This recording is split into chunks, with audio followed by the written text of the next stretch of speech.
요즘 뭐 유튜브가 대세다 이런 얘기 하지 않습니까? 근데 유튜브가 갖는 의미가 글로벌한 차원에서도 특별한 의미가 있지만 특히 요즘에 우리 대한민국의 상황 속에서 유튜브가 갖는 의미는 더 특별한 것 같습니다. 기존의 그 언론가 왜곡되어 있는 아주 그것도 극심하게 왜곡되어 있는 이런 상황 속에서 진실을 전하는 이런 하나의 소통의 채널의 역할을 해주고 계시고 그걸 저쪽에서는 또 가짜뉴스라고 핍박하는 이런 상황 속에 있는데 특히나 굉장히 의미가 있는 것은 젊은 이전에서도 젊은 유튜버 세 분을 모셨습니다만 젊은 유튜버들이 유튜브를 이용해서 우리가 갖고 있는 이 자유대한민국 이 가치, 이 공동체를 지키기 위한 그런 싸움에 나서주신 이런 점에서 아주 각별한 의미가 있다고 생각됩니다. 그래서 오늘 이 정권이 한 번도 경험해보지 못한 나라 만들겠다고 해서 진짜 국민들께 한 번도 경험해보지 못한 고통을 안기고 있는데 이런 행사, 한 번도 경험해보지 못한 행사를 저희가 사실 만들었습니다. 그래서 좀 진행도 조금 이따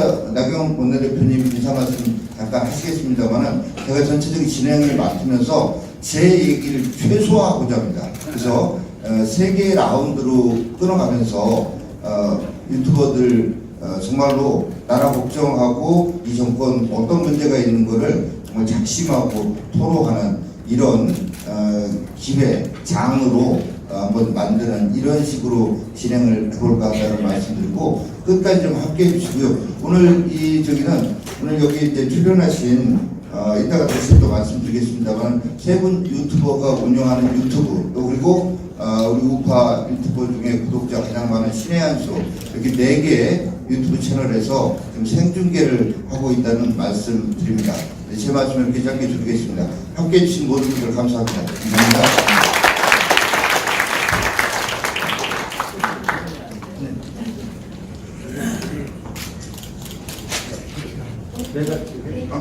자, 그러면 우리 원내대표님은 끝까지는 못 하실 것 같아요. 1라운드까지. 1라운드 다시 들으시고 참여하시고 또 청평해 주시고 이동하시겠는데 자, 바쁜 시간 내서 이렇게 영 유튜버들의 말씀 듣고 함께하기 위해서 오셨는데 인사 말씀 모시도록 하겠습니다. 박수 부탁드립니다.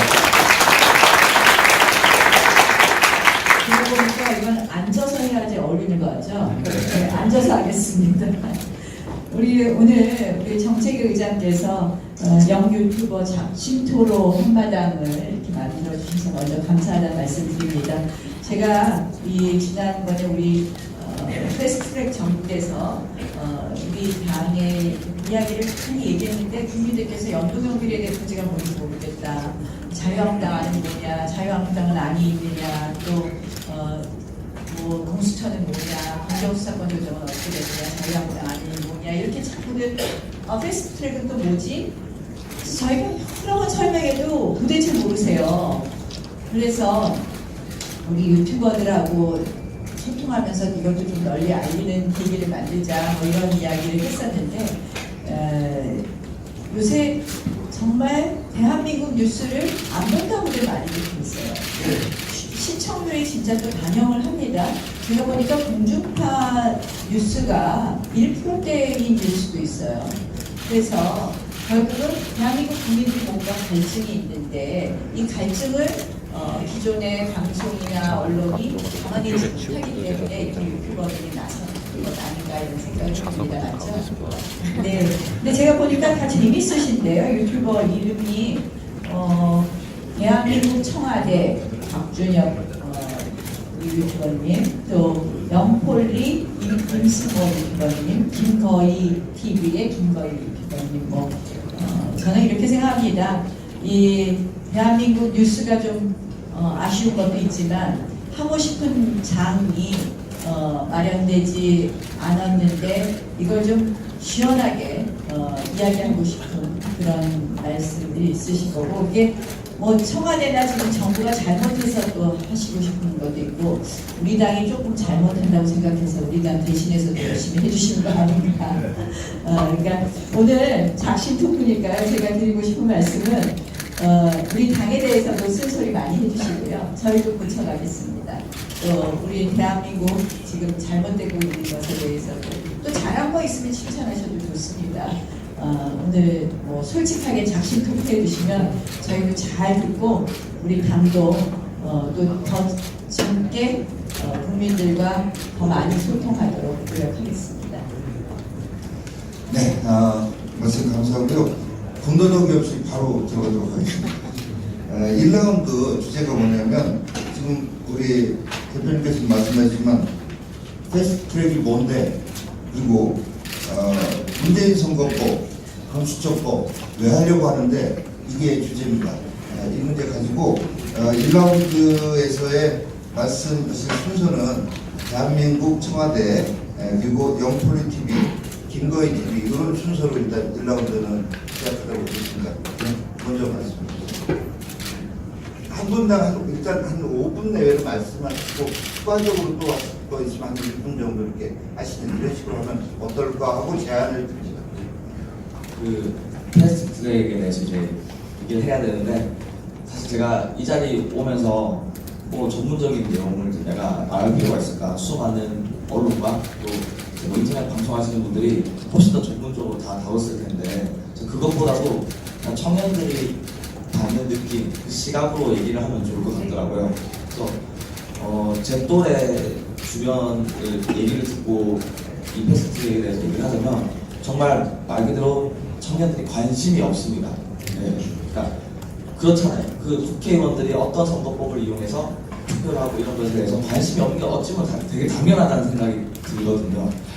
그래서 그 관심 없는 것을 나 같은 청년이라도 인터넷 방송을 하면서 어떤 게 지금 이 문재인 정부와 뭐 더불어민주당이 주장하는 걸 주장하는 건지 그걸 좀 알리는데 노력을 하고 있습니다. 저는. 네, 그래서 뭐 공수처법도 그렇고요.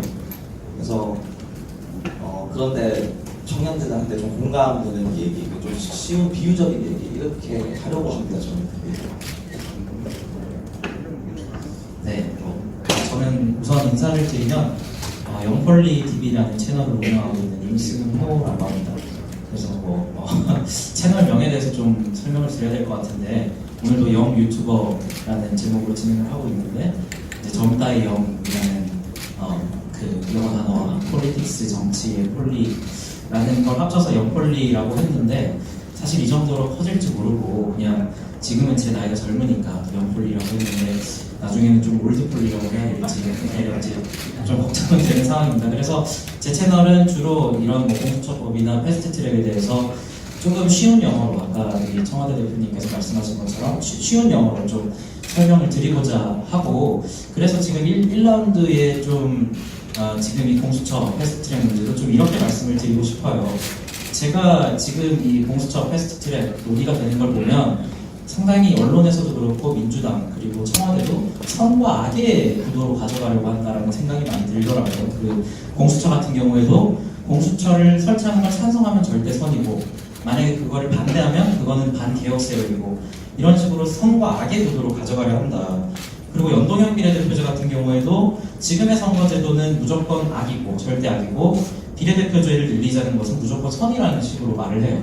이거를 절대적으로 보여주는 게, 저번에 리얼미터 여론조사에서 이 제도를 가지고 설문조사를 했는데, 여러분들도 한번 설문지를 들어보시기 바랍니다. 현행 국회의원 선거제도에서는 2위 이하를 찍은 투표는 모두 사표가 되고, 정당의 득표율과 의석 점유율이 일치하지 않는 문제점이 있습니다. 선생님께서는 사표를 최소화하고 득표율에 따라 의석수를 배분하는 방향으로 국회의원 선거제도를 개혁하는 데 대하여 어떻게 생각하십니까? 이런 식으로 질문하면 그냥 선거제에 대해서 모르는 사람은 당연히 찬성을 하게 될 거고, 연동형 비례대표제는 무조건 좋은 점만 있는 제도구나 라고 생각을 하게 될 거고, 이러한 여론조사를 바탕으로 찬성이 더 높다고 여론조사가 나가게 되면 또 그 여론조사를 본 국민들은, 일반 국민들은 이렇게 많은 사람들이 찬성을 하니까 좋은 제도겠지라고 하고 찬성 여론이 더 높아질 수밖에 없는 거예요.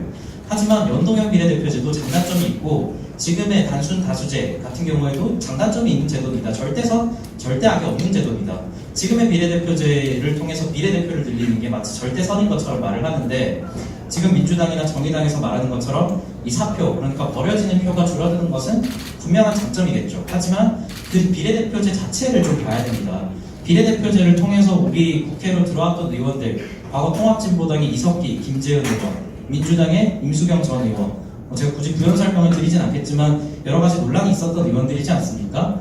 이런 거를 봤을 때 비례대표제 자체가 지금 정당에서 거의 밀실공천 수준으로 어떠한 과정으로 이루어지는지도 모르는 상태인데 이러한 비례대표제 자체를 개혁하는 것을 논하지 않고 비례대표제를 그냥 늘리자. 왜냐하면 사표가 없으니까 이것은 정의다라고 하는 것은 어불성설이라고 말씀을 드리고 싶고, 좀 마지막으로 말씀드리고 싶은 거는 이 비례대표제를 하게 되면 청년들 너희한테도 좋은 거다. 비례대표제 통해서 국회 많이 들어갈 수 있지 않냐라고 말씀들을 하시는데 이건 저는 청년들을 더 우롱하는 그런 제도라고 생각을 합니다. 왜냐하면 지금 저도 정당 활동을 몇 번 해봤지만 정당 활동을 하는 많은 청년들이, 좋은 청년들도 있지만 분명히 지금의 정당 활동을 하는 청년들이 더 우대받을 수 있는 조건은 시간 많고 돈 많은 청년들이 더 이렇게 활동을 할 수 있고 인정받을 수밖에 없는 제도입니다.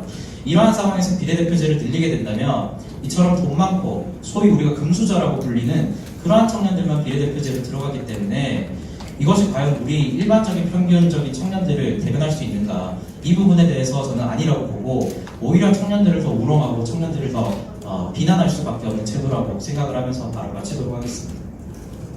김거희 TV의 네. 저는 처음에 이 채널명을 정할 때 고민을 상당히 많이 했어요.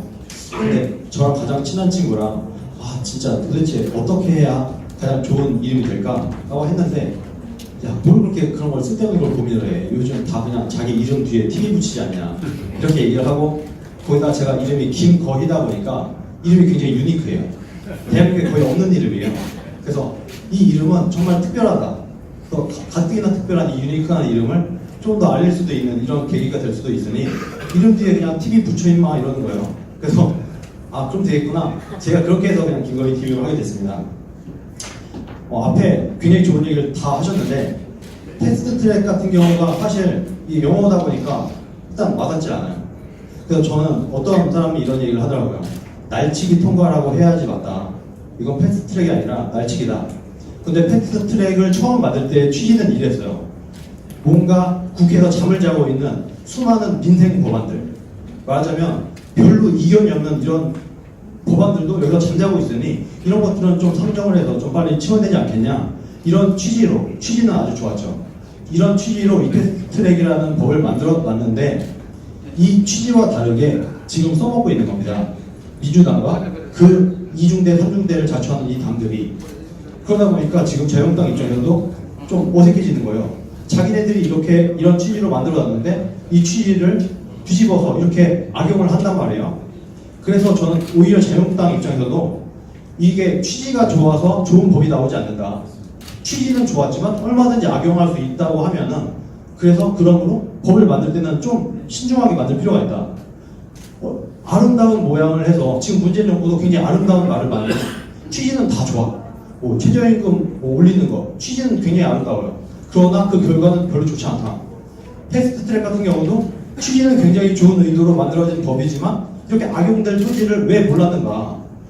만약에 이게 뭔가 정치 상황이 바뀌었을 때는 이렇게 악용될 것도 예상을 했다면 여기에 대해서 단 어떤 조건을 달아서 이런 것만 패스트트랙에 올릴 수 있다라고 하든가, 이런 다양한 장치를 미리 마련해 놓고, 그리고 이것에 대한 것들도 나름대로 있어요. 찾아보면은 이런 내용이 있지만 이런 것을 일반 국민들이 알지 못하고 있으니 이런 것도 우리가 알려야 된다.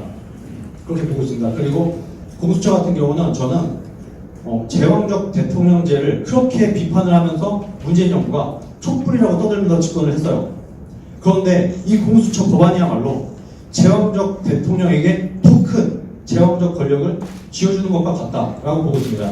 경찰, 검찰, 판사 이런 사람들을 그야말로 휘어잡을 수 있는 이런 어마어마한 검을 문재인 대통령의 손에 쥐게 되는 거예요. 그러면 이 공수처 법안이 통과되는 순간 문재인은 제왕 플러스 제왕이 돼서 그야말로 모든 사법부를 쥐고 흔들 수 있는 권한을 갖게 되는 거. 이것 더하기 이 공수처의 임기를 어떻게 할지 모르겠을 때 아마 뭐 6, 7년 이렇게 한다는 얘기가 있는데 이렇게 길게 되면은 이 이후에 문재인 정권이 내려가서 우파 정부가 들어선들 이 공수처라는 이런 어마어마한 권력기관은 그대로 문재인 정부의 치하에 남아있을 것이 뻔함으로 그 다음 정부가 우파 정부가 들어선다고 해도 이 사람들이 할 수 있는 게 없을 거다. 이미 사법부터 장악돼 있고 대통령이 뭐 하려고 하면 국무총리가 뭐 하려고 하면 이 사람들이 뒤에서 칼을 들이밀 거란 말이야. 야 너네 이렇게 하면 내가 너네 털 거야. 이렇게 할 것이고 경찰이 말을 안 들으면 말 그대로 뭔가 말이 되든 안 되든 우겨갖고 집어넣으려고 할 거란 말이에요. 그래서 저는 자유당이 무슨 수를 써더라도 공수처는 반드시 막아야 된다라고 보고 있습니다. 연동형 비례대표제를 아주 심플하게 말씀드리면 이렇게 보시면 될 것 같아요. 연동형 비례대표제를 압도적으로 찬성하는 당들이 있고 매우 반대하는 당이 있어요. 왜 그럴까요? 그냥 말 그대로 국회의원들이 볼 때 야 이건 우리 정당이 좀 불리해 이런 반대를 하는 것이고 우리 정당이 유리해 하면은 찬성을 한다는 거예요. 이거는 민생 법안이 아니고 이견이 굉장히 대립되는 법안이라는 얘기예요. 그래서 이런 법안은 패스트 트랙에 올려서는 안 된다. 기본적으로 저는 그렇게 보고 있습니다. 말씀해주셨는데 사실은 박준엽 대표님은 인사 말씀 비슷하게 하시라고 내용 말씀 못 하셨어요. 근데 아무튼 그러니까 패스트 트랙, 그다음에 패스트 트랙에 얹었다고 하는 문재인 선거법, 공수처법 이거를 젊은 분들은 어떻게 받아들이고 있는지 저희가 한번 들어보고 싶은 거거든요. 그러니까 우리 박준엽 대표님 해주시고 그다음에 조금 보충해서 하시려면 또 말씀해 주시면 그러실 것 같아요. 제가 이제 마이크를 처음 잡다 보니까 되게 당황해서 좀 별말 못하고 넘겼는데 네, 제가 이제 뭐 잠깐 소개를 드리자면 대한민국 청와대라는 이름의 유튜버입니다. 이제 그건 이제 청년과 아재의 대화 이제 줄임말이고요. 그 이유는 이제 우리나라 정치 상황에서 지역 갈등도 심하지만 요즘은 특히 세대 갈등이 너무 심하지 않나. 지난 대선 결과만 보더라도 20, 30대 투표 성향과 50, 60대 투표 성향이 극명하게 갈리잖아요. 그래서 좀 세대 간에 좀 아우르는 그런 게 좀 됐으면 좋겠다. 그 지금 것도 있고요. 또 하나는 지금 대한민국 청와대가 제대로 된 일을 못하니까 약간 그걸 좀 비꼬기 위해서 청와대라고 지은 것도 있습니다. 근데 전혀 의도하진 않았지만 정말 많은 분들이 청와대인 줄 알고 되게 민원이 많이 들어옵니다. 이메일 주소 같은 게 공개되어 있기 때문에 예를 들어 카톡 플러스 같은 거에 이제 청와대라고 검색해야 되는데 청와대라고 검색하셔가지고 많이 민원을 보내고요. 이제 웃긴 것 중에 하나는 뭐냐면 그 누가 산에 바위 같은데 문재인 대통령 욕을 해놨나 봐요. 스프레이 같은 거 그걸 찍어가지고 저한테 신고를 하더라고요. 그래서 제가 항상 한국당 해산 청원은 거기 안 들어갔습니다. 그런 것도 들어온 적 있고 진짜 있습니다. 예, 제 증거까지 다 있는데 이제 제가 이렇게 대답을 합니다. 저는 청와대가 아니라 청와대입니다. 이렇게 꼭 답변을 해드리거든요. 그래서 뭐 그런 웃긴 에피소드도 있습니다. 그리고 이제 패스트트랙 관련해서 제가 이제 아까 많은 젊은이들이 관심 없다. 젊은이들뿐만 아니라 일반 국민들도 그 국회는 어떻게 보는지 관심 없지 않습니까? 그래서 이걸 좀 뭐 자유한국당에서 어떻게 어필하면 좋을까 저는 생각을 해봤는데 그 나 의원님께서 우리 밥줄을 줄이자는 게 우리 아니다 이렇게 얘기하는 걸 제가 본 적이 있거든요. 그런 메시지가 제일 사실은 와닿는 메시지인 것 같아요. 사실은 우리나라 국민들이 뭐 돈, 세금 이런 거에 대한 그 관심이 되게 많다고 생각합니다. 저는. 근데 자유한국당 국회의원들이 우리는 비례대표 없애고 국회의원 수 줄이자라고 이제 뭔가 희생하는 모습을 보이는 거잖아요. 그리고 그게 실제로 만약에 물론 이제 반대가 있기 때문에 안 되겠지만 어쨌든 진짜 그럴 마음으로 얘기하시는 거잖아요. 그렇기 때문에 뭐 다른 어려운 얘기보다 지금 나라 경제가 어렵고 서민들도 어려운데 우리도 양보해서 국회의원 수 줄이겠다 이런 얘기가 참 와닿는 얘기고요. 그 외에 이제 뭐 독재라는 단어가 크게 또 공감을 못 주는 것 같더라고요. 분명히 뭐 전 세계 유례 없이 여야 협상 없이 선거법이 통과된 거는 독재라고 말을 할 수 있겠지만 정치와 뉴스에 크게 관심 없는 분들 입장에서는 내가 지금 자유롭게 다니고 있고 내가 자유롭게 TV 보고 유튜브 보고 하는 무슨 이게 독재냐 라는 생각들도 많은 것 같습니다. 그래서 저는 아까 얘기했듯이 뭐 양보하는 모습, 뭐 우리 밥그릇을 내놓는 모습 그런 모습을 국민들이 더 좋아하는 것 같고요.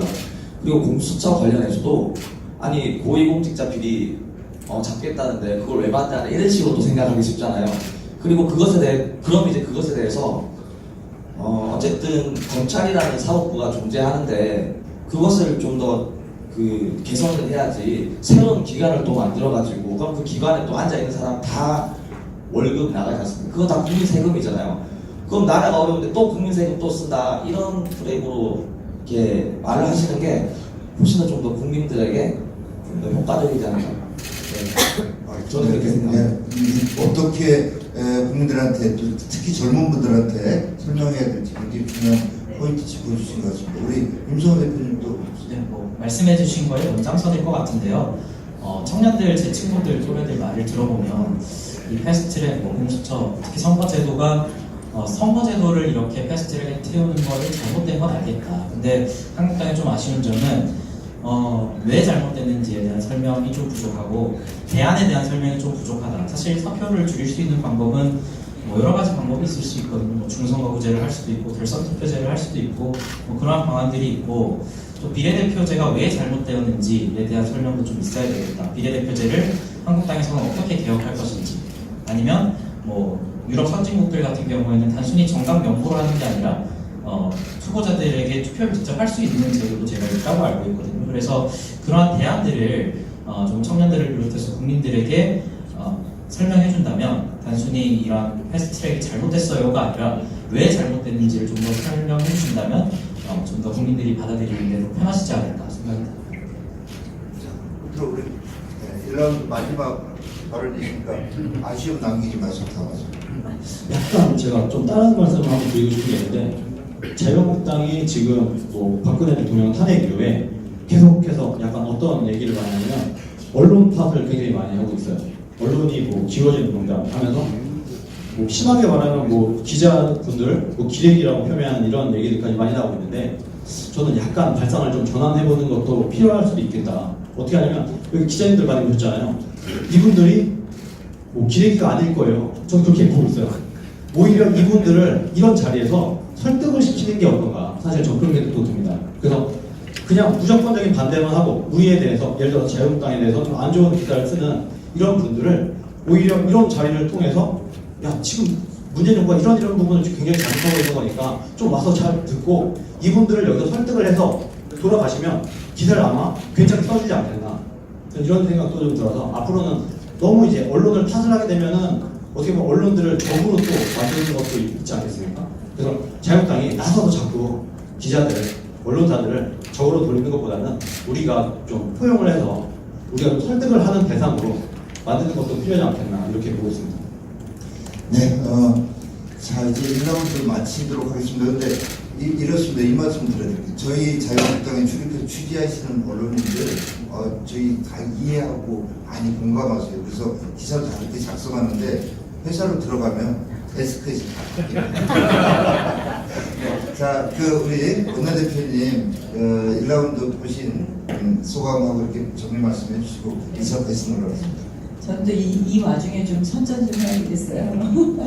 선거법하고 공수처법. 아니, 세 분 말씀 정말 잘 들었고 좋은 포인트 지적하셨습니다. 근데 이게 이제 아쉬운 게 사실은 선거법이 저희가 이제 270을 줄이는 것, 그거는 10% 줄이는 안을 내놨습니다.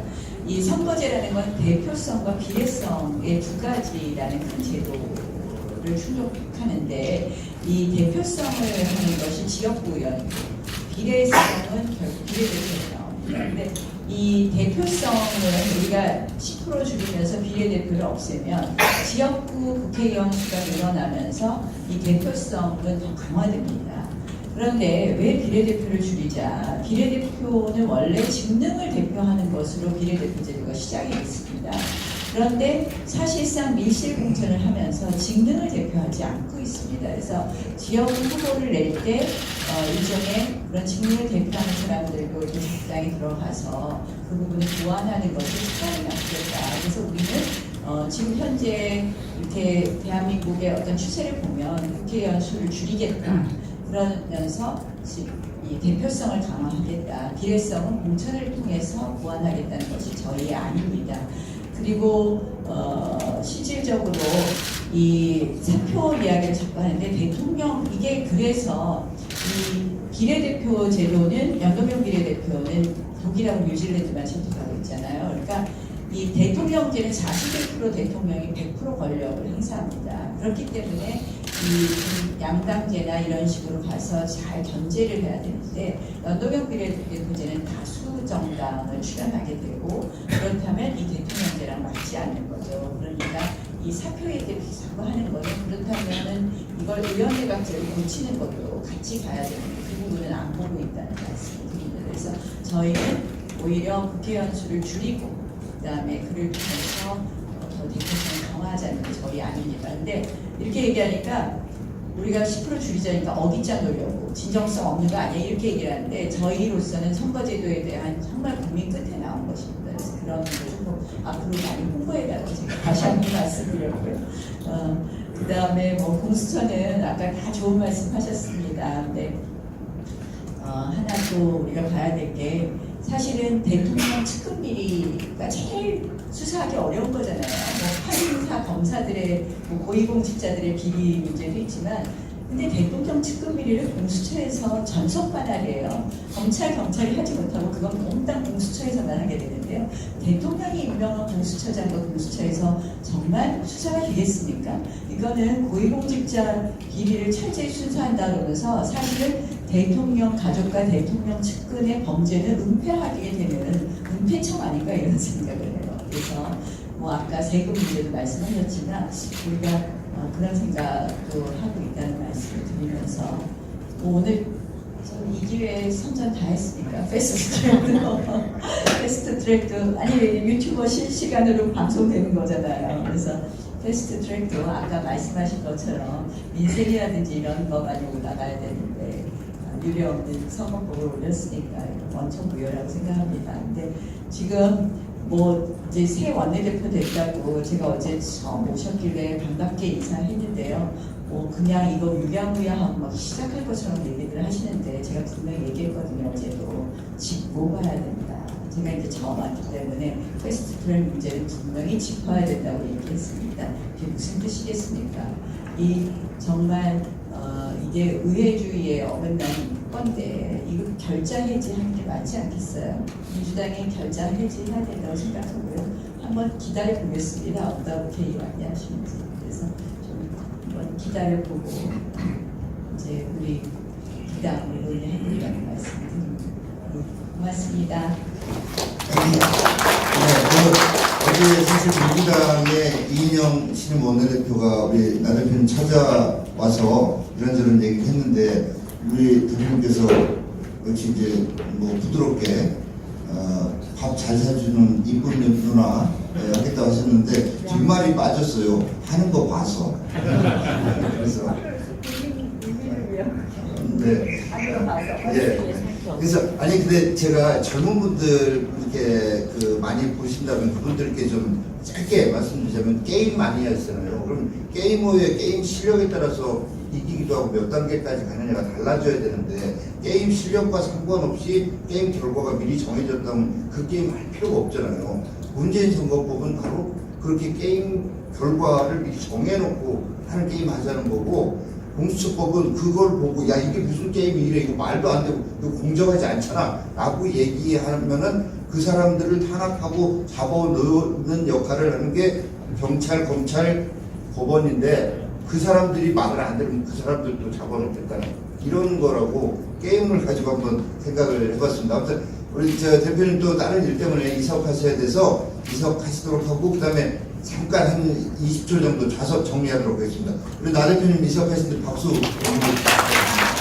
역시 군더더기 없이 2라운드 바로 들어가는데요. 2라운드부터는 대표님 이석하셨으니까 플로어에 계신 분 중에 저기 꼭 좀 나 이거에 대해서 짧게 얘기하고 싶다 하시는 분 계시면 한 1분 안팎으로 얘기하실 분 진행 도중에 이렇게 손 좀 들어주시면 같이 참여할 수 있는 이거 좀 해볼까 하는데 동의해 주시면 네, 자 그렇게 하겠습니다. 자 그럼 2라운드는 역시 먹고 사는 문제입니다. 먹고 사는 문제, 경제. 지역에서 저도 지역 활동을 하다 보면 IMF 때보다 훨씬 더하다. IMF 때도 이러진 않았다.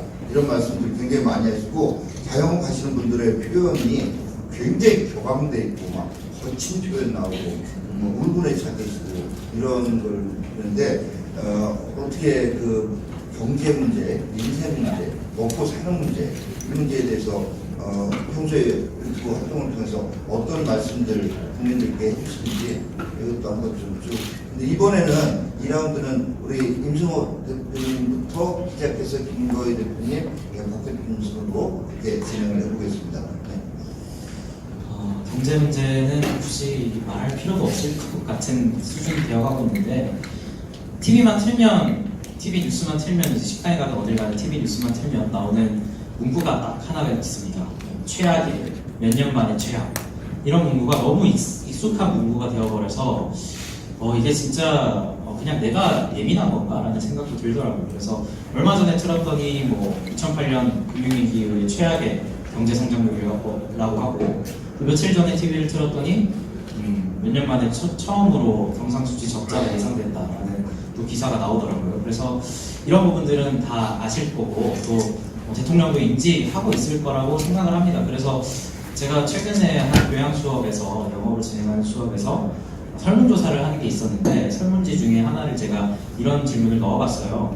우리나라의 지금 경제 상황에 대해서 좀 어떻게 평가를 하는가 청년들은 넣어봤는데 다른 뭐 복지제도나 뭐 교육제도 이런 거에 대해서는 뭐 성별에 따라서 아니면 뭐 나이에 따라서 많이 달랐는데 경제 문제에 대해서는 다 1점 아니면 2점을 주더라고요. 5점 만점에 대해서. 그래서 청년들도 일자리 문제, 경제 문제에 대해서 굉장히 심각하게 인식을 하고 있구나 이거를 느꼈고 또 뭐 다른 부분보다 일자리 자체에 대해서 좀 말씀을 드리고자 합니다. 제가 카톡방이 하나 있는데 어떤 그 굉장히 친한 친구, 동기들 6명 정도 모여있는 카톡방인데 저를 제외한 5명 중에 어떤 일자리를 지금 준비하고 있나를 생각해봤습니다. 근데 5명 중에 이제 4명이 공무원을 준비하거나 공무원을 준비했던 친구들이더라고요. 그래서 뭐 다른 것도 문제지만 청년의 입장에서 봤을 때 문재인 대통령이 다른 일자리보다 공무원 일자리를 너무 지나치게 중시하는 것 같다는 생각이 듭니다. 이 대선 후보를 시작할 때부터 81만 개의 공무원 일자리를 만들겠다고 공약을 했고 근데 사실 공무원이라는 일자리는 국가 전체적인 비전이라는 차원에서 봤을 때 공무원이 늘어나는 것은 저는 결코 바람직하지 않다고 보거든요. 결국에는 이 청년들이 중소기업이나 중견기업으로 가서 그 기업을 대기업에 필적할 만한 새로운 기업으로 창출해내고 아니면 완전히 새로운 창업을 통해 가지고 새로운 지평을 열어가는 그런 활동을 해야 되는데 지금 제가 재학하고 있는 고려대학교에서도 대부분의 거의 한 80%, 90% 이상의 학생들이 공무원을 준비하는 상황이니까 근데 이러한 상황에서 문재인 정부는 새로운 일자리를 제시하는 것이 아니라 공무원 더 늘려줄게 너희가 공무원 원하니까 공무원 더 늘려줄게 하는 것이 과연 옳은 것인가 이 나라의 미래를 봤을 때 과연 옳은 것인가 하는 생각이 많이 듭니다. 지금 이 말을 제가 듣다가 생각난 게 있는데 지금 이 순간까지도 문재인을 지지하고 있는 그 사람들은 공무원을 늘려주는 거에 대해서 이렇게 생각하더라고요. 지금 일자리가 굉장히 문제니까 그럼 공무원이라도 늘려서 어떻게든 일자리를 늘려보려는 그런 노력으로 봐줘야 되지 않냐 이런 얘기를 하는 사람들도 있어요. 그래서 정말 이게 정말 보는 시각 자체가 다를 수 있구나. 그런데 그 공무원을 늘려서 일자리 정책을 폈던 나라들은 다 망했죠. 사회주의가 망했고 공산주의가 망했고 일자리 정책으로 공무원을 늘렸던 나라는 다 망했다. 이런 얘기를 이제 우리나라 국민들이 잘 모르고 있는 것 같은 느낌을 받고 있습니다. 저는 문재인 정부가 이런 정부라고 보고 있어요. 어떤 일을 볼 때 해보기 전에 미리 아는 사람이 있어요. 딱 정책을 보고 이건 하면 안 되는 정책이야 라고 아는 사람이 있고 해보고 나서야 깨닫는 사람이 있어요. 저 노무현 대통령 같은 경우는 해보고 나서 깨닫는 사람이라고 봅니다.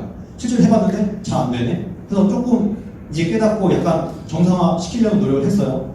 근데 문재인 대통령은 해보고 나서도 모르는 사람인 것 같아요. 어제 대국민 담화를 보니까 아직까지도 자신의 소득주도 성장이 뭐가 문제인지를 아직도 잘 모르고 있는 것 같아요. 그러면서 이것에 대해서 아주 미온적으로 아주 조금이라도 좋아진 지표만 싸그리 몰아와갖고 이것만 떠들고 있더라고요. 그야말로 어떤 정책을 폈을 때 잘된 부분과 잘 안 된 부분을 살펴봐서 잘 안 된 부분이 훨씬 크면은 이 정책은 실패한 정책으로 인정을 하고 이 정책을 수정할 생각을 해야 되는데 망한 부분은 이렇게 크고 잘된 부분은 요만큼 있는데 이것도 잘된 건지 정확히 모르겠지만 어쨌든 본인이 볼 때 좀 나아진 부분들을 가져와갖고 이걸 엄청나게 크게 생각하는 것 같아요. 그리고 나서 한다는 말이 이런 좋아진 부분도 있으니 이 정책이 성공한 것처럼 이렇게 얘기를 하더라고요. 제가 이걸 보고 문재인 정부는 망해도 못 깨닫는 정부다. 이건 도저히 방법이 없는 것 같다. 이분이 사실 좀 친해설이 많이 있지 않았습니까?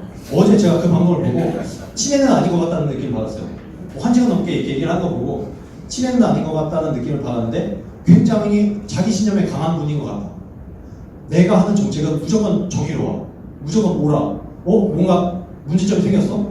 하지만 이 취지는 굉장히 아름다운 것이므로 나는 이 정책을 계속 밀고 나가야 되겠어. 이런 생각을 하고 있는 분이라는 느낌을 받아서 이분에 대한 신념이 너무나 확고한 나머지 이거는 막을 방법이 없겠다. 대한민국은 앞으로도 문재인 정부가 있는 한해는 점점 경제는 나빠질 수밖에 다른 도리가 없겠다. 이렇게 어제 느껴져서 참 대한민국의 앞길이 참으로 걱정이 되는 어제의 시간이었습니다. 그런데 소득주도 성장은 굉장히 심플한 거예요. 예를 들어서 최저임금을 10,000원대로 끌어올리게 되면 사람들은 어떤 바보들은 이렇게 생각하는 거예요. 최저임금을 10,000원대로 끌어올리면 그 7,000원, 8,000원 받던 사람이 10,000원을 받게 되므로 굉장히 좋아지겠지. 근데 실제로 해보니까 어떻게 됩니까? 자신의 경제 생산성이 10,000원이 넘지 않는 사람들은 다 일자리가 없어지는 거예요. 그래서 어제 대통령이 뭐라고 했어요? 실직자는 많아졌지만 지금 현재 자리를 보존하고 있는 사람들의 급여는 올랐지 않냐? 당연히 오르죠. 자신의 생산성이 10,000원이 넘는 사람들은 그래도 꾸역꾸역 유지를 하고 있는 것이고 자신의 생산성이 10,000원 이하인 사람들은 다 실직을 하는 거예요. 그래서 이제 하층에 있는 자신의 경제 생산성이 10,000원이 안 되는 사람들은 다 내쫓아버리는 이 사람들의 일자리를 빼앗는 정책이라는 것을 아직도 보지 못하는 것 같다. 이런 느낌을 받아서 문재인 정부는 앞으로도 계속해서 경제를 어렵게 이끌고 갈 것 같다는 이런 느낌을 어제 제가 받았습니다. 자, 곽 대표님 말씀 듣도록 하겠습니다. 저는 제가 이런 방송을 하면서 상당히 제 스스로에게 질문을 많이 던지는 게 왜라는 질문을 많이 던집니다. 그러니까 아까 소득주도 성장 이런 경제정책 잘못됐다는 거, 최저시급을 급격하게 올리는 게 잘못됐다는 거 정도는 그냥 무슨 토론을 보든 어떤 영상 공부를 하면은 그 정도는 누구나 쉽게 알 수 있는 것 같은데 그 알 수 있는 것 같은 거를 왜 또 많은 국민들은 공감을 하지 못하고 왜 문재인 대통령과 문재인 정부를 지지할까? 왜라는 질문을 정말 많이 던집니다. 사실 이 왜라는 질문을 자유한국당 국회의원분들이 많이 하셨으면 좋겠습니다. 왜냐하면 자유한국당 국회의원분들이 경제 정책이든 안보든 여러 면에서 문재인 정부에 대해서 비판을 하고 합리적인 주장을 한다고 저는 생각합니다. 근데 그런 합리적인 주장이 전혀 먹혀들지 않잖아요. 그러면은 왜 국민들이 왜 우리 합리적인 주장을 받아주지 않지? 그럼 왜라는 질문을 정말 제일 많이 해야 된다고 저는 생각합니다. 그래서 저는 경제 얘기를 좀 하자면 제가 왜라는 질문을 던졌을 때 왜 많은 국민들이 공감을 하지 못할까 싶으면 분명히 자영업자 같은 경우에는 분명히 좀 공감을 좀 하는 것 같아요. 많이 이제 폐업률도 높고 그러니까. 근데 제 주변의 친구들이 이제 아무래도 회사를 다니는 직장인들이 많은데 그 친구들이 참 공감을 잘 못하더라고요. 예. 그리고 제 친구들이 무슨 정치 성향이 진보고 좌파고 그렇지 않거든요. 북한을 좋아한다거나 전혀 그렇지 않습니다. 근데 그런 친구들이 사실 문재인 대통령 찍은 친구들이 너무나 많거든요. 그래서 직장인이다 보니까 따박따박 나오는 월급을 맨날 받고 그리고 주말 되면 놀고 이러다 보니까 정치 경제에 크게 관심 없고 자기 일자리가 아직 잘리는 상황은 아니니까요. 그래서 참 공감을 설득시키기가 참 힘들다는 생각이 들고요. 그렇기 때문에 더더욱 이 문재인 정부와 집권 여당인 민주당은 이런 정치 마케팅을 하는 것 같아요. 혹시 정용 의원님 혹시 신전대협이라고 혹시 대자보 아시죠? 네. 대학생 시절에 이렇게 붙인 거. 네. 혹시 내용을 보신 적 있으신가요? 네. 그 내용을 보면 이런 문구가 하나 있습니다. 이 대자보는 마치 김정은이 지금 우리 대한민국의 문재인 대통령 추종 세력이라던가 아니면 그런 좌파 세력들한테 지령을 내리는 듯한 문구인데요. 그 문구에 이런 내용이 있습니다. 메시지를 비판하기 어려우면 메신저를 비판해라. 이제 그런 내용이 있는데, 그러니까 그 경제적인 그런 토론과 이런 것에 대해서는 자유한국당 논리에 이길 수가 없으니까 차라리 그냥 자유한국당이라는 그 정치 집단은 드리거든요, 저는. 그래서 그 분명히 저는 자유한국당 국회의원들이 이런 경제 정책에 대해서 어떤 다른 당보다도 많이 아시고 그 정말 제대로 된 정책을 주장한다고 생각을 하는데 저는 정치 싸움, 이 정당 간의 마케팅 정치 싸움에는 솔직히 좀 많이 형편없지 않나 저는 그렇게 생각합니다. 뭐 지금 바로 이렇게 떠오르는 걸 보면은 과거 대통령 선거 때 그 문재인 선거 캠프에서는 문재인 1번가라는 걸 했습니다. 예, 아마 기억하실 분도 기억하시겠지만 그 문재인 1번가라는 걸 보면은 그 정책을 막 주워 담을 수가 있거든요. 딱 젊은이들 코드에 맞는 마케팅입니다. 그 정책을 주워 담는다고 해서 전혀 이루어지는 것도 아닌데요. 예.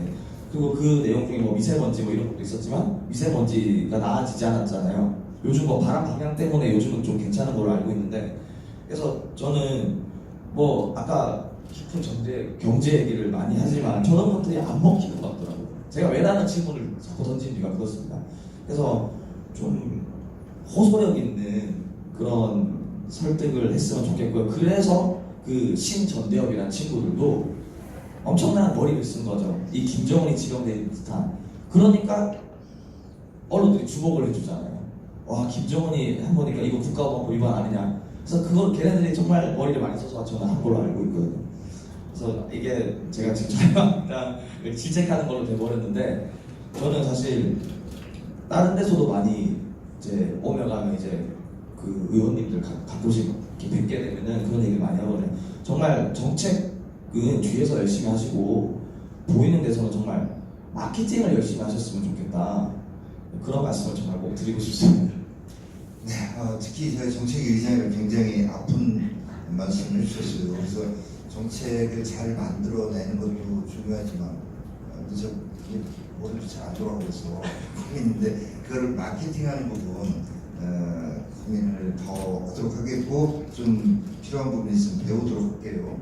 그리고 앞서 임승호 대표님께서 문재인 대통령도 이런 좀 경제와 관련된 국민들의 인식을 알 것 같다라고 하셨는데 사실 아닌 것 같아요. 어제도 취임 2주년 저기 할 때 보면 경제와 관련해서 다 정말 국민이 기가 막혀. 어제 한마디로 하면 이건데 경제와 관련해서만 보면 임금 격차가 역대 최저로 줄었다. 가구 소득이 크게 높아졌다. 거시적으로 큰 성공을 거뒀다. 참 기가 막힌 얘기를 했어요. 그러니까 국민들하고 인식을 함께하는 대통령은 적어도 아닌 것 같습니다. 그 말씀 드리고 저기 혹시 뭐 플로어에서 하실 말씀 계신가요? 아니면 추후에라도 언제든지 해주시고요. 뭐 2라운드 아직 끝나지 않은 상태에서 어제 지금 얘기가 나왔습니다. 취임 2주년 그 한마디로 쇼였죠. 쇼였는데 그게 끝나고 나서 그 내용은 한마디로 기가 막히고 진행하는 것과 관련해서 진행한 여성 기자에 대해서 지금 막 또 이 소위 문바들의 공격이 시작되고 신상 털기 막 실검 순위 올라가고 막 이런 일이 벌어지고 있잖아요. 그래서 저는 그래서 지금 말씀하시는 거 중간에 안 끊으려고 굉장히 필요합니다. 근데 혹시 그거와 관련해서도 특히 이제 젊으신 분들이 보면서는 아니 얘기하다고 저럴 수 있는 거 아니야 이렇게 느꼈을 수도 있을 것 같고 아니면 야, 아무리 유파 유튜버지만 저 독재자라고 한 거 심한 건가? 심한 거 아니 이런 생각 하셨을 수도 있을 것 같습니다. 이 부분 아니면 다른 부분도 좋고 1라운드 마무리한 한 번씩 더 말씀해 주시죠.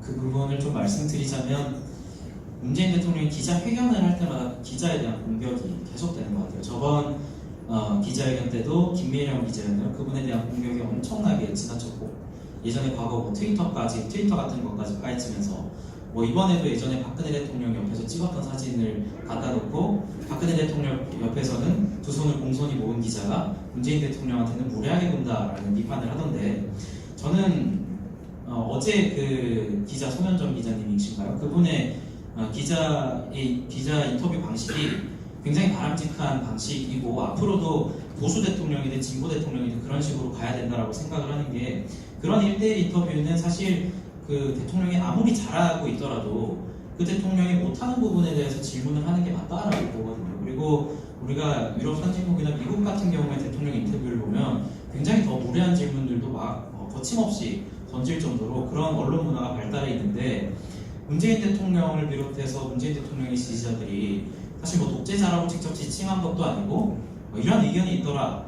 의견이 있는 것은 분명히 사실이거든요. 그 독재자라는 의견이 정당하든 정당하지 않든 언론인으로서 그 소수 의견이든 다수 의견이든 전달할 의무가 있고 그 의무를 다했을 뿐인데 기자의 의무를 다한 것을 가지고 그것에 대해서 왜 그렇게 무례하냐, 왜 그렇게 대통령에 대해서 건방지냐라고 하는 것이 과연 문재인 대통령이 과거에 그렇게 말했던 언론의 자유, 표현의 자유를 보장하는 그런 행위인지 저는 좀 의문이 듭니다. 네, 우리 김 대표님. 저는 이게 문바들의 본질을 볼 수 있는 부분이 아닌가 이런 생각이 드는데 이 사람들은 대통령이라는 자리를 약간 신격화를 하고 약간 성역화를 해서 받들어 모셔야 되는 자리로 인식을 하고 있는 것 같아요. 민주주의 국가에서 정치인이라고 하면 이제 국민들의 선택을 받아서 국민들을 오히려 모셔야 되는 자리거든요.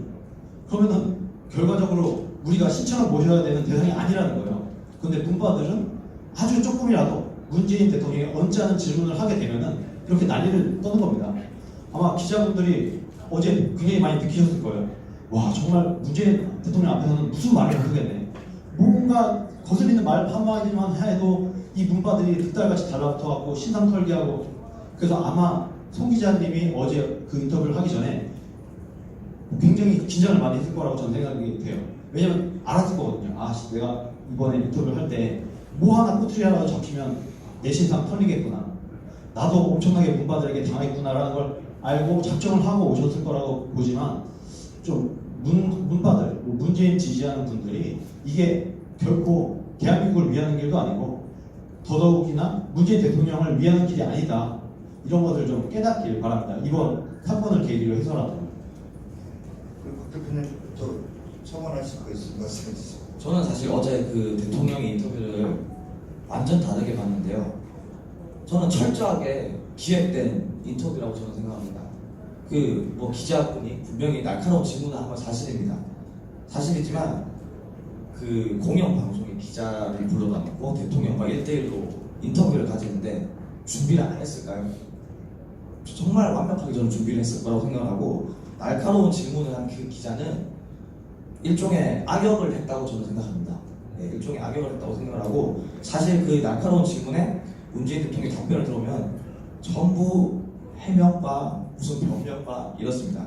이게 뭐랄까 문재인 정부를 많이 비판하는 사람들 눈에는 그 기자가 날카로운 질문을 한 것처럼 보이지만 사실 정치에 별 관심이 없는 그냥 막연하게 문재인 대통령 잘하고 있지 라는 생각, 그런 생각을 가진 분들 입장에서는 그래 대통령이 저렇게 하려고 노력을 하네. 그리고 뭐 하반기에 경제가 나아진다고 하니까 기대를 하게 만들고 중도층에서 문재인 대통령이 이제 그 정치를 잘 못한다고 떨어져 나가는 그 유권자들을 딱 잡아주는 정말 그런 저는 철저하게 기획된 방송이라고 생각을 하거든요. 물론 제가 무슨 기자랑 그 청와대 측과 뭐 무슨 질의서가 오고 그런 얘기, 제가 근거 없는 얘기를 하는 건 아니고 제가 보기에 그렇다는 겁니다. 상식적으로 생각할 때 KBS 공영방송에서 기자가 왔는데 그걸 청와대가 준비를 안 할 리가 만무하잖아요. 네. 그래서 참 그런 옛날부터 얘기를 많이 해왔잖아요. 문재인 정부는 쇼를 잘한다. 네. 그래서 그 연장선이고 정말 역대급 정말 중도도 아 저거 기자가 센 질문하네 와 할만한 그런 저는 역대급 이벤트였다고 저는 생각합니다.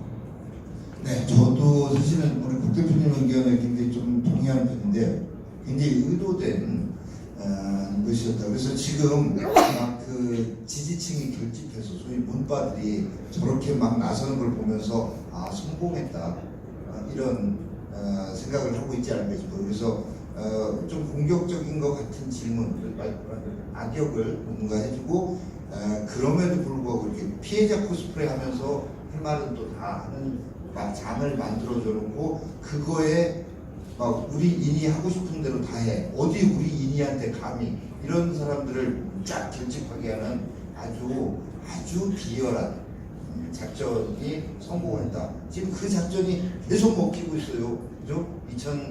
2016년 가을부터 계속 먹히고 있는 게 이게 대한민국의 현실 아닌가 하는 생각 가져봅니다. 자, 그러면 이제 바로 이어서 3라운드 이렇게 들어갈 텐데 3라운드의 주제는 지금 뭐 보면 20대들이 이 문재인 정권에 대한 지지도가 낮다고 30대보다도 오히려 50대보다 이런 얘기 나오는 겁니다. 그러면 20대에서 이 문재인 정권을 왜 싫어하는가? 진짜 민주당보 의원 말대로 저기 교육을 잘못 받아가지고 이명박 박근혜 정권 동안에 교육을 잘못 받아서 그런 것인가? 뭐 아무튼 20대, 뭐 30대 이런 젊은 분들이 생각하는 왜 문재인 정권 문제 있다고 생각하는지 이런 점을 주제로 3라운드 바로 이어서 들어가 보겠습니다. 이번에 3라운드는 우리 김거희 대표님부터. 문재인 정권의 정치 하면은 적폐청산이라고 저는 확신을 합니다. 근데 정말 온 국민들 통합하고 국민들에게 박수를 받을 적폐청산은 지금처럼 사람에 대한 공격을 하는 게 아니라 그 행위에 대한 반성을 먼저 하는 게 적폐청산이 아닌가 저는 그렇게 봅니다. 적폐청산은 저는 이렇게 했어야 된다라고 보는 거예요. 어떤 거냐면 이전에 박근혜 정부, 이명박 정부, 그전 노무현 정부 때도 이러이러한 일들을 우리가 많이 했다. 예를 들어서 블랙리스트 같은 것들도 있었고 뭐 국정원에서 이런 특활비도 챙기고 여러 가지 적폐들이 우리나라에 굉장히 만연해 있었는데 그럼 우리가 이걸 알았으니 나 문재인 정부부터는 이런 것을 이제 안 하겠다. 이제는 우리는 이런 적폐 같은 경우들 이런 리스트를 딱 보여준 다음에 지금까지 우리 정부가 이렇게 해왔지만 제 정부에서는 이런 걸 이제 안 하겠습니다 라고 하고 이것을 지키는 모습을 보였다고 하면은 아마 전국민적인 지지를 끌어내고 자유한국당도 할 말이 없었을 거예요. 분명히 잘하고 있으니까. 그런데 지금 문재인 정부의 적폐청산은 이게 아닙니다. 제가 예전에 이런 예를 한번 든 적이 있는데 문재인 정부가 하는 적폐청산은 예를 들어서 내가 싫어하는 사람, 내가 볼 때 정적이 있어요. 이 사람을 탈탈 터는 거예요. 그래서 어떤 사람이 내가 싫어하는 사람의 자동차를 딱 붙잡아 놓고 블랙박스를 딱 뜯어내요. 그 다음에 이 사람이 지난 몇 개월 동안 운전을 한 것들을 쫙 훑어보는 거예요. 그러다 보면 뭐 과속을 했을 수도 있고 주정차 금지구역에 잠깐 차를 대놨을 수도 있고 이런 것들을 탈탈 턴 다음에 뭐 과속을 뭐 5번을 했었고 뭐 주정차 금지구역에 한 2번을 주차를 했었고 완전 이거 난폭 운전자네 이런 식으로 몰아버려서 여론전을 펼친 다음에 이 사람에게 낙인을 찍어서 끌어내리고 이러다가 뭐 하나 나오면 감옥에 보내버리는 거. 말하자면 적폐라는 것을 인물로 보고 있는 겁니다. 그것도 정적을. 자신의 진영은 아무도 안 털어요. 자신의 진영에 대한 이슈가 나오면 일단 덮고 그리고 상대방에 대한 게 없으면 탈탈 털어서라도 감옥에 보내려고 애를 쓰는 모습. 이게 지금 문재인 정부가 들어서서 하는 적폐청산인데 이렇게 돼서는 당연히 반발을 줄 수밖에 없고 일반 국민들이 볼 때도 별로 와닿는 게 없다. 그러나 이런 프레임을 잘 가져가면서 꽤 정치적인 이득을 많이 얻고 있는 건 사실인 것 같아요. 그리고 어떤 사람들은 이런 얘기를 하더라고요. 아무리 지난 정부라고 하더라도 지난 정부에 잘못된 사람들을 처벌을 해야 그 다음에 뭐가 있는 게 아니냐 이렇게 얘기를 해요. 그러면 사실 그게 맞다고 하면은 그렇게 한 이후에 본인은 안 해야 되거든요. 문재인 정부는. 근데 본인도 블랙리스트 똑같이 하고 있어요. 평창올림픽 때 보면은 여기저기 기업들한테 돈 내놓으라고 하고 돌아다니고 돈을 안 내놓으니까 왜? 다 감옥에 집어넣으니까 기업들이 돈을 안 주잖아요. 그러니까 공기업들에 가고 이거는 돈 줄 수밖에 없으니까 이 짓을 지금 똑같이 하고 있는 겁니다. 적폐라고 해놓고 감옥에 보내놓은 그 짓을 본인 정부 들어서 똑같이 하고 있단 말이에요. 그래서 우리나라의 적폐는 전혀 나아지지 않았다. 적폐는 전혀 청산되지 않았다. 단지 지난 정부의 사람들이 감옥에 갔을 뿐이다. 그래서 지금 문재인 정부는 굉장히 오만하고 아마 정권이 바뀌게 되면 문재인 정부 사람들도 똑같이 갈 거예요. 그 자체를 그대로 들이댄다고 하면. 그래서 대한민국이 굉장히 정치가 더러워지고 있는데 한몫을 하고 있는 게 오늘날 문재인 정부의 적폐청산으로 저는 보고 있습니다. 네, 그 말씀은 그러니까 뭐 문재인 정권의 적폐청산이 위선적이고 내로남불이고 이렇기 때문에 청년들이 문재인 정권에 대해서 무슨 거부감, 부정적인 인식이 있다라는 그런 취지의 말씀을 하신 걸로 받아들이도록 하겠습니다. 박 대표님. 네, 그 젊은 친구들이 이제 문재인 정부를 이제 비판하고 그런 분들이 이제 많아지는 건 사실이지만 아직은 그렇게 대다수라고 저는 보기 어렵다고 생각합니다. 저는 방송뿐만 아니라 사실은 길바닥에서 마이크 잡고 집회 시위도 많이 해왔는데요. 제가 많이 했던 게 대학로 앞에 가서 이제 우리 동지 같은 동생들과 피켓을 들고 많이 했었습니다. 당시에 그 김태우 수사관의 폭로라든가 아니면 그 손혜원 의원의 부동산 투기 의혹이라든가 그 수많은 그 문재인 정부와 관련한 잘못들을 피켓으로 만들어가지고 이제 많이 이렇게 들고 했는데 그 당시에 그런 저희 피켓을 보고 이제 공감하는 청년들 얘기를 들어보면은 그런 얘기를 하더라고요. 새로운 정권이 들어서고 무슨 새로운 세상이 올 줄 알았는데 알고 보니까 지금 정권에서 임명하는 장관들도 비리투성이고 달라진 게 없다. 그리고 경제 상황 또한 그렇다. 이렇게 얘기를 많이 하시더라고요. 그리고 좀 또 다른 측면을 얘기하자면 좀 교육적인 측면을 좀 역사적인 얘기를 하고 싶은데요. 저도 사실은 나이가 지금 33이지만 정교조에게 교육을 받은 세대입니다. 제가 기억하는 바로는 제가 중학교 때 학교 선생님이 대한민국이 분단된 것은 미국 때문이다. 이런 식으로 가르쳤던 게 기억이 나거든요. 그럼에도 불구하고 제가 부모님을 잘 둔 덕에 저는 정치 성향이 이제 좀 보수파에 가깝다고 할 수 있겠는데요. 특히 이승만 전 대통령과 박정희 전 대통령에 대해서 객관적인 공과 평가가 아니라 너무나 독재자라고 묘사하고 그런 식으로 교육을 많이 합니다. 근데 제가 이 얘기를 왜 꺼냈냐?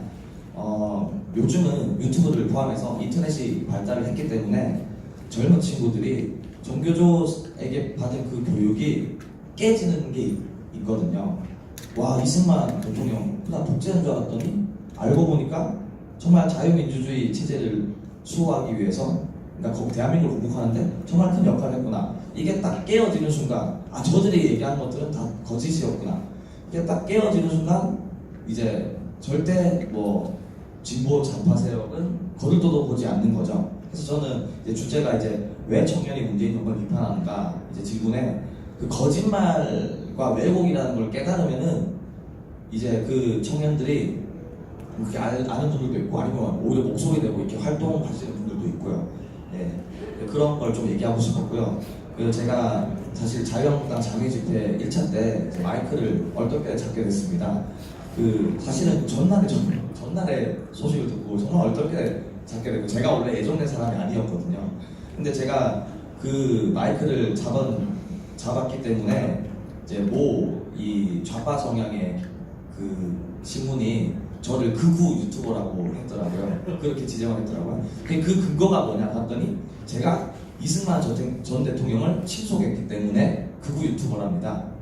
제가 이승만 전 대통령에 대해서 다룬 내용이 있는데 제가 다룬 내용은 이겁니다. 이승만 전 대통령이 반공포로 석방 사건을 했기 때문에 미군이 대한민국을 계속 주둔할 수 있었고 그렇기 때문에 대한민국이 자유민주주의 체제를 지킬 수 있었다. 이런 내용을 얘기했습니다. 제가 무슨 이승만 전 대통령은 머리부터 끝까지 전부 다 잘했고 아무 잘못이 없으면 이런 주장을 한 적이 한 번도 없습니다. 근데 어쨌든 인터넷 기사에서 저를 극우 유튜버라고 제 실명까지 거론하면서 참 그런 걸 보면서 이런 환경인데 참 젊은이들이 문재인 정부에 대해서 깨닫더라도 참 비판하기는 참 힘들구나. 아까 자유한국당 정치인분들이 언론이 기울어졌다고 또 탓을 하는 건 또 힘든 일이지만 우리 같은 또 젊은이들은 무서울 때도 많습니다, 사실. 그렇잖아요. 요즘 아까 모 기자도 막 그렇게 마녀 사냥을 당하는데 제가 그거 유튜버라고 인터넷에 실명이 다 나오는데 얼마나 또 많은 또 공격이 있겠습니까? 그래서 제가 지금 이 주제에 대해서 너무 이제 물 흘러가듯이 막 주저리 얘기를 했는데 분명히 더디지만은 저들이 거짓이고 왜곡이라는 걸 주장했을 때 그걸 깨달았을 때 청년들은 절대 저쪽으로 돌아가지 않는다. 그래서 더디지만은 좀 저는 청년으로서 또 다른 청년들을 좀 깨우는데 열심히 노력하고 싶습니다. 예. 네. 앞서 박수 한번 좀 크게 보내주시죠. 앞서 이제 독재, 그다음에 독재자 이게 국민들한테 잘 안 와닿는다는 표현이 있었는데 사실은 독재 형태가 여러 가지잖아요. 군사 독재도 있지만 사회적 독재, 사회적 강제에 의한 독재 이게 사실은 더 비열하고 더 잔인한 독재입니다. 학교 폭력도 직접 때리는 것도 나쁘지만 왕따 시켜가지고 완전히 외톨이로 만들고 이렇게 이기면 이게 어떤 면으로 더 여행 상처가 되는 거 아니겠어요? 그러니까 실명으로 저기에서 막그 왕따시키고 공격하는 그런 저도 최근에 당했는데 그저께 제 지역에서 초등학교 아이들이 올라왔어요. 그래서 통상 다 그럽니다. 여야 국회의원 다 나가면 환영한다. 그래서 와 국회가 이런 거 법을 만들고 이런 데야 잘 우리 보좌관들하고 비서관들이 안내를 해줄 테니까 밥 많이 먹고 잘 가 이렇게 하는 거예요. 그리고 되게 단체 사진 하나 찍어요. 근데 거기에 선생님이 나중에 보니까 전교조 선생님이었대요. 근데 안 된다는 거 사진 찍는 거. 두 번째 팀은 아예 얘기도 하지 말래. 그럼 내가 아이들한테 난 너희들하고 이제 다른 학교처럼 사진 좀 찍으려고 했는데 선생님 사진 찍으면 안 된다고 그러시면서 사진은 못 찍고 그냥 가 그랬더니 아이들이 어떤 선생님이에요 막 그래. 나는 뭐 어떤 선생님인지 몰라가지고 자 아무튼 선생님 말씀 잘 들으세요 이러니까 애들이 막 사인해달라고 셀카 찍자고 진짜 막 마구 매달리는 거예요. 그래서 이제 정말 저도 너무 황당해서 그 선생님한테 이거 아이들한테 이렇게 아예 사진도 못 찍게 하시는 건 좀 심하신 거 아니냐 그랬더니 그건 제가 알아서 해요 이런 식이더라고요. 그리고 아이들한테는 내가 학교 가서 다 설명해 줄게 이러더라고요. 그래서 제가 그걸 유튜브에 제가 페이스북에 올렸어요. 좀 당황스러웠다.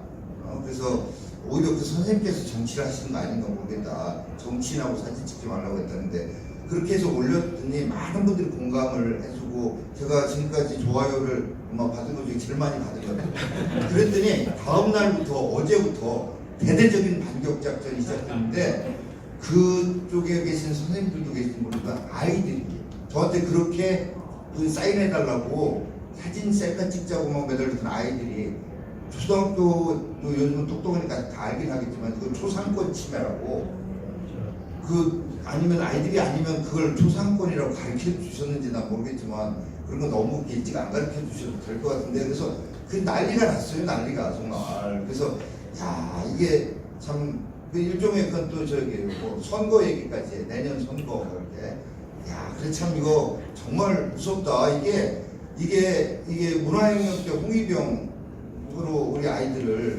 그렇게 하는 거 아닌가 하는 이런 생각까지 제가 해봤는데 이렇게 하시죠 그러면 마지막 그러면 우리 곽 대표님부터 한 말씀씩 이제 정리 이렇게 꼭 어떤 주제와 상관없이 오늘 이 유튜버 작심토로 여기 나와서 이렇게 이런 얘기했는데 끝으로 나 이 말 딱 정리하겠다 이렇게 말씀 듣고 마치도록 하겠습니다. 예, 저는 이제 아까 방금 얘기하신 거 듣다가 그럼 이제 그 학교 선생님과 친구들이 문재인 대통령을 만났을 때 과연 똑같이 반응했을까 이 질문을 꼭 드리고 싶고요. 그러게요. 예, 그 올라온 사진을 보고 뭐 초상권 침해니 뭐니 이런 얘기를 했을까? 사실 그 질문을 드리고 싶어서 마이크를 잡았고요. 제가 아까 말을 했었으니까. 예. 임 대표님부터 마무리 말씀 한 1분 내에.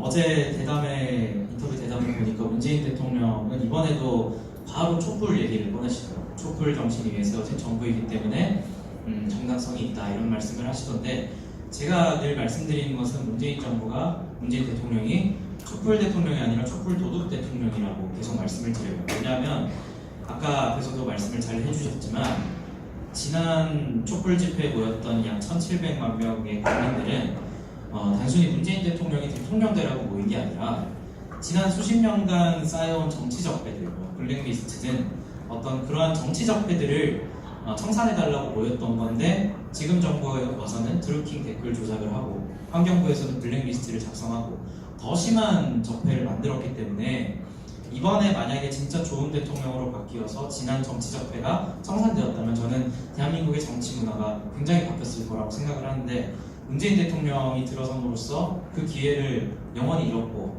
수십 년의 대한민국 운명이 바뀌었다고 저는 생각하는 사람입니다. 그래서 대통령이 부디 촛불 대통령이 아니라 촛불 도둑 대통령이라는 걸 좀 명심하셨으면 좋겠습니다. 네, 우리 김 대표. 먼저 제가 자유한국당에 부탁을 드리고 싶은 게 하나가 있는데 문재인 정권 2년 만에 이렇게 거의 폭망 수준으로 가고 있어요. 제가 볼 때는 이런 정도의 속도로 5년을 다 채우게 되면은 정말 되돌릴 수 없을 만큼 우리나라가 굉장히 어려워지지 않을까 이런 생각을 합니다. 그래서 가장 좋은 건 사실 문재인 대통령이 스스로 본인의 무능을 깨닫고 자진해서 내려오는 게 가장 좋겠지만 어제 담화를 보건데 그럴 가능성은 없어 보이세요. 본인이 굉장히 옳고 본인이 굉장히 바른 길을 가고 있다고 신념적으로 믿고 있는 분 같아서 그럴 가능성은 없어 보이고 최소한 문재인 정부의 이런 경제 정책과 뭐 정치 정책, 선거법 개정 이런 것은 자유한국당이 무슨 짓을 해서라도 반드시 막아주셨으면 좋겠다. 이런 부탁을 제가 드리고 싶고 제가 유튜브를 하게 된 거는 사실 뭐 제가 똑똑해서 잘나서 뭐 그런 게 아니에요.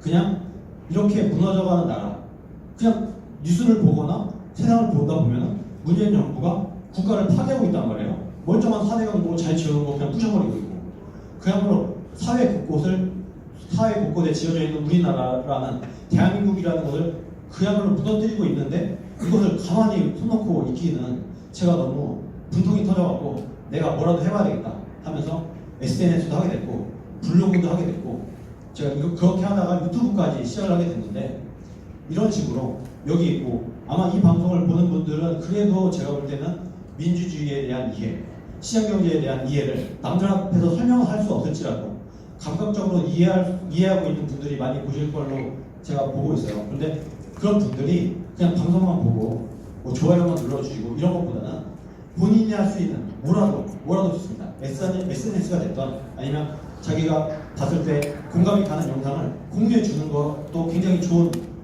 어떻게 보면 애국 활동이라고 저는 보거든요. 자신이 할 수 있는 자신의 입장에서 각자 최선을 다해서 이 나라를 지키는 이런 일에 동참을 해야 이 자유한국당도 좀 더 힘을 낼 수 있는 게 아닌가 그렇게 생각을 합니다. 그래서 대국민적으로도 이런 확산을 해야 되고 자유한국당은 그 앞에 있는 최전방에 있는 정당으로서 이 가치와 이 대한민국이라는 나라를 지키기 위해서 최선을 다해주길 제가 부탁을 드리고 싶습니다. 네, 말씀 잘 새기겠습니다. 저는 아까 그 자유한국당 막 질책을 좀 많이 해가지고요. 좀 칭찬 좀 드리고 싶은데요. 마지막으로요. 네. 어쨌든 자유한국당이 사실 웰빙이라는 말을 많이 들어왔지만 이번에 그 삭발 투쟁하는 걸 직접 제가 찍기도 하고 봤거든요. 그 박대출 의원님이 그 영화에 나온 원빈처럼 이렇게 하는 걸 보고 정말 감동을 받았는데요. 사실 삭발을 한다고 해서 바뀌는 건 저는 없다고 생각을 합니다. 하지만 그 자유한국당 분들이 많이 권위적이다. 뭔가 좀 소위 어렸을 때 공부만 한 엘리트 직장이니까 그런 걸 잘 못한다 이런 얘기를 전부 다 이제 다 깔끔히 씻어내는 저는 행위였다고 봅니다. 그래서 그것도 그렇고요. 그 다음에 국회에서 그 누워서 투쟁하는 모습 그리고 그 밤새서 그냥 매트 같은데 자는 것도 저는 사진으로 봤거든요. 그래서 되게 열심히 정말 그래도 수고하시는구나 그런 생각을 하고요. 그리고 또 장애 집회 같은 것도 무슨 한 번 하고 끝내는 것도 아니고 그 한 번, 두 번, 세 번 그리고 또 지역까지 가가지고 또 특정 지역에서는 물세례까지 받으면서 끝까지 이렇게 호소력 짙은 그 말을 하는 그 황교안 대표님도 그렇고요. 그래서 저런 노력이 있다 보면 분명히 또 요령도 생길 거고요. 그리고 분명히 저런 걸 보는 국민들이 진정성이 좀 보이는데 라는 것도 저는 분명히 있을 거라고 봅니다. 그래서 사실 야당으로서 힘든 부분이 정말 많고 특히 또 언론과 방송이 기울어져 있어서 정말 억울한 것도 정말 많을 거라고 저는 생각합니다. 그럼에도 불구하고 응원하는 많은 지지자들과 국민들이 있다는 걸 항상 기억하시고 정말 끈있게 열심히 해주셨으면 감사하겠습니다. 깊은 말씀 해주셨어요. 감사드리고요. 사실 오늘 저희가 이렇게 젊은 영 유튜버 작심토로 한마당이라고 하는 행사를 마련한 것은 우리 한국당하고 유튜버들하고 젊은 특히 유튜버분들하고 이렇게 좀 소통이 되고 그래서 말씀 좀 듣고 소통을 하려고 하는 이런 의미도 있었고요. 2016년 가을쯤부터 우리 애국 자유우파들이 너무 어려운 상황 시기를 지나오면서 지금 굉장히 분열되어 있습니다. 그래서 이렇게 몇몇 그룹으로 운영돼서 굉장히 폐쇄적으로 움직입니다. 그래서 사실은 이제 우리 미래를 이끌어갈 젊은 세대한테 영향을 미치는 우리 젊은 유튜버분들, 구독자분들끼리도 폐쇄적으로 이렇게 운영돼서는 안 되지 않습니까? 그래서 오늘 이 자리가 그 유튜브를 통해서 이렇게 구독하시고 보시는 분들끼리도 내가 그동안에는 박준혁 대표 최고인 줄 알았는데 우리 임승호 대표, 김거희 대표 정말 훌륭한 저런 유튜버가 있었구나 해서 서로 간에 그래서 결국은 우리 자유애국파의 몰림이 좀 커지는 윈윈하는 상승 효과가 좀 있었으면 하는 이런 바람으로도 만들었습니다. 근데 오늘 거듭 박준혁 대표님, 임승호 대표님, 김거희 대표님 이렇게 함께 모이시기가 쉽지 않은데 기꺼이 경청해 주신 데 대해서 진심으로 감사드리고 오늘 이게 분명히 어떤 하나의 계기, 씨앗, 이런 불씨 이런 역할을 할 거라고 확실합니다. 아무튼 감사합니다. 이상 마치겠습니다.